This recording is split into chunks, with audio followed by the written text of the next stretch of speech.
Hello everybody, Jordan Nelson here. I hope you've all had a good new year. It's been a little bit since I posted a tutorial type video. I did a wedding right before Christmas, but just kind of been off the grid since then. So I'm excited to get back at it. And today we're talking about my brand new lighting setup, both for these YouTube videos and tutorials, as well as primarily for weddings. So I've been filming weddings for about 2.5 years, and my cousin's wedding this past December here is the very first time that I've used lights for a wedding day. So if you're just starting out, this could be amazing to have a lighting setup, but this is not absolutely integral. I've gone a while without it, but the impact that it makes is so awesome. It lets you do so much more to be able to have lighting that it feels like a night and day difference about how I'm thinking about wedding receptions now that I have lighting available. So before I unveil the light here, there are just a couple things that lighting does for me other than makes the reception brighter or, just look better, but a couple specific things that helps. So first, it allows enough light onto the dance floor that I can do slow motion during that portion of the video. Because typically I'd have to bring it all the way down to 24 frames per second so that my shutter speed would be slower, so more light's let into the camera, because I still had to crank my ISO super high during those reception dancing portions, because it's typically pretty dark in reception venues. It depends, sometimes they're brighter than others, but a lot of times I couldn't go to 60 frames per second and do slow-mo dancing or anything like that because I just need to let in as much light as I could into my camera. So now with this light, I can do slow-mo and do whatever I want really. The second thing is that it avoids that horizontal banding that you get with lots of wedding reception venues with the type of lighting that they have, or those rolling horizontal black bars that go up your screen. I was having some trouble with that over this past fall. So if you don't have any lighting, I have a video that I made with the link above and below that kind of talks about how to avoid that situation without having any lights. It's not ideal, but you might want to check out that video just to have some perspective on it. So it allowed me to do slow-mo, I avoided that weird banding stuff, and I could just shoot better video. It looks better, everything's lit more professionally, the colors aren't as muddy, you can get some contrast with the foreground and the background. Everything's not just so dark and flat, the colors can pop more. There's just so much to having adequate light during reception when the lighting is just not that ideal. And like I said, I've only used it in one wedding, so I'm sure there's lots of other ways that I could use the lights. Maybe even if we're doing a mid-reception kind of night shoot with the couple, we kind of pull them out of there, I could bring this light and do some more creative things with their shots outside if it's dark out. The photographer might be using flash, but having a video light would be perfect to be able to just bring on out there and use that for maybe some of the couple shots during the evening. So that's another benefit. It just gives you a lot more options both during the day and in editing, because I can change my settings up because I have adequate light. So my brand new wedding reception light is the Kinetech Practilite 602. So it is a Fresnel spotlight. It isn't like an LED panel. Now the price tag on this light alone is over $950, so this is not a budget light. With everything in this setup, including the softbox and like the speed ring for my YouTube videos, which as a wedding videographer, you might not need to get it all. I just wanted it for stuff here and to just do maybe some interview type stuff if I want to delve into other projects or something like that, but I'm primarily doing weddings. But with all of this together, it's a little over $1,400. So this is not your budget-friendly option, but I'm hoping this is going to be my workhorse for a long time going forward. Maybe just get a second setup of the same thing in the future, or maybe just get something cheaper to supplement this awesome light setup it's just so convenient, and I think it was worth the money in my particular situation, because now I'll be able to charge more because my reception footage is just gonna look so much better. I'll have so much more leeway to do different stuff. So I'm gonna stop talking at the camera now. I'm gonna bring you over to my light setup that I have, show you all the different pieces, how to set it up, what they do. I based this entire setup, actually didn't base it off of, it is the setup that Matt Johnson created. It's his custom setup. So I'll link his channel below if you don't already know about him, which if you know about me, it's weird you don't know about him already, but go to Matt Johnson's channel. He has a ton of info, wedding filmmaking, all of it. He's fantastic, but also specifically about this light setup. So I want to go into some detail about how I physically set it up. So if you do decide to get it, you can just go ahead and know exactly what you need to do instead of trying to figure out how the pieces go together. And of course, links to all of these pieces will be in the description below. So just a quick peek here at the softbox. This is what I use for YouTube videos, maybe some interview stuff in the future. I'm going to take that off and show you what I use for weddings, but it has a little speed ring adapter here, so it connects to this softbox. It's all branded the same with Practilite. So I'm sure there's another way where you could use another type of softbox. and get that speed ring as well to connect it, but I just went all the same. I knew it was compatible, but I'm sure there's more tactful ways you could do that, maybe more affordable or just better soft boxes you could get. So let's go ahead and switch over to the barn doors, which is typically what you'll be using during a wedding day. Okay, so just to give you a full view from bottom to top up here, this is what this entire rig looks like. Very simple, very lean, easy to carry around. So starting up here with the actual Practilite, this light does not get super hot like a lot of spotlights do, so it's LED. You could go ahead and light this thing up 100% for a few hours and take it right off and not worry about it getting too hot. So let's go ahead and look at the two knobs over here, which you can control from your phone, which will show you the app that is connected to this, which is fantastic. So I just turned it on. As you can see, we're at 100%, 5500 Kelvin. So you can go ahead and change the brightness with this knob.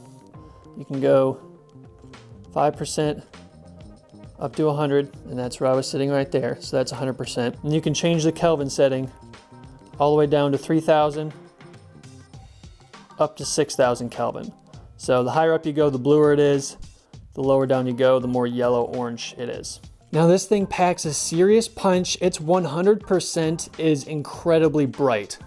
Like it's just gonna, woo, but look at the lens flare. Look at the lens flare.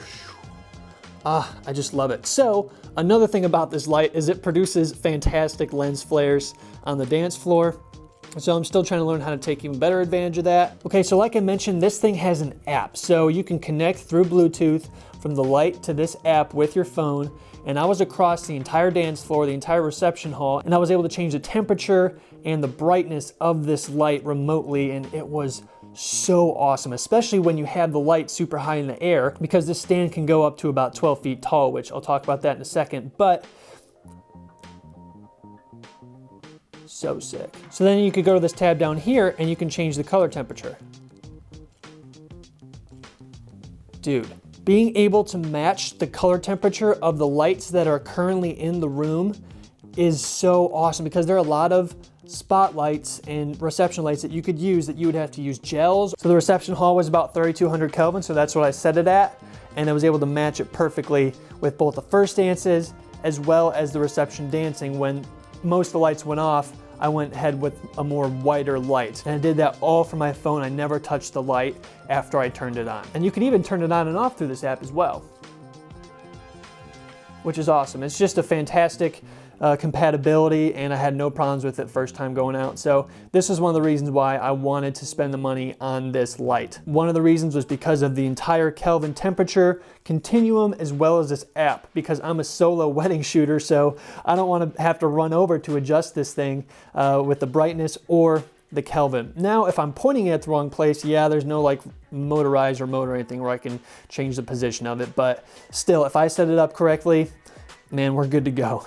So what's so great about this setup as well is that I'll never have to plug into a wall, because I have battery power attached to the light stand via XLR. So there's an XLR input here in the back of the light, and that goes all the way down, and it connects to an adapter which connects to the battery.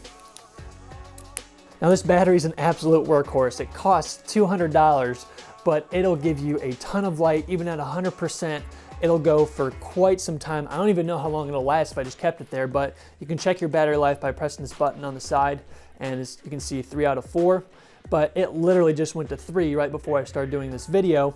So throughout the last video that I did with the YouTube tutorial, which I had it on, and that entire wedding, have not done anything with it since, haven't charged it up, it's still got 3/4 of its battery left. So you could do for sure a full reception, no problem with this guy.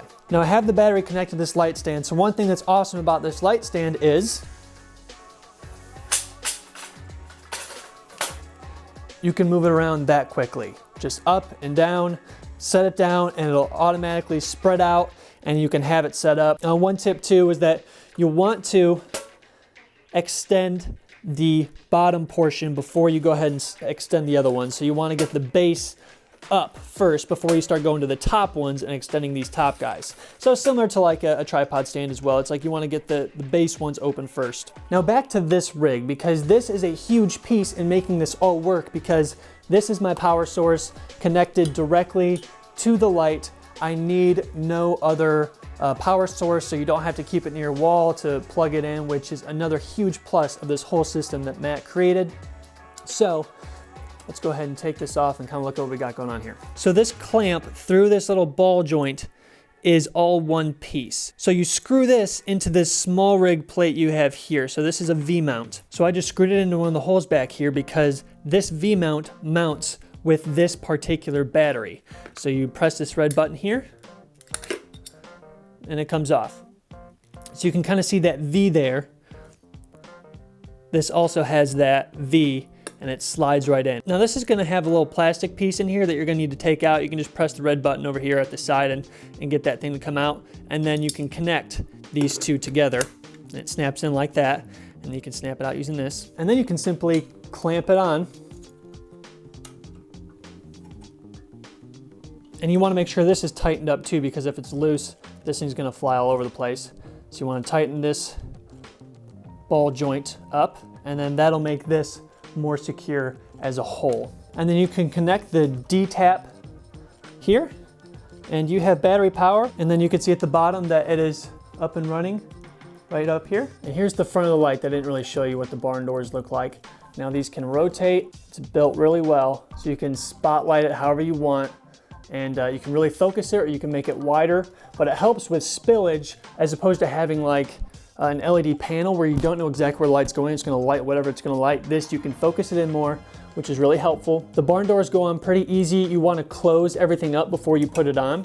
And then on two sides are these little things that look like zip ties that are jutting out. You squeeze each of those, and that will let you slip it on and take it off. Now this is the case I use to carry the light, the barn doors, and the XLR cable, as well as that adapter that goes into the battery. So that's where I carry those. So this case, you can take out a bunch of pieces, so you can just kind of rip them out and pull them from the case to fit your stuff perfectly. Thanks so much for watching, everybody. If you like this video, please go ahead and click that subscribe button. We'd love to have you here. I have a lot more videos just like this on the channel related both to wedding filmmaking and just video creation in general. So if you're into that, I'd consider subscribing. We'd love to have you here. Thanks so much for watching, everybody. See you all in the next video.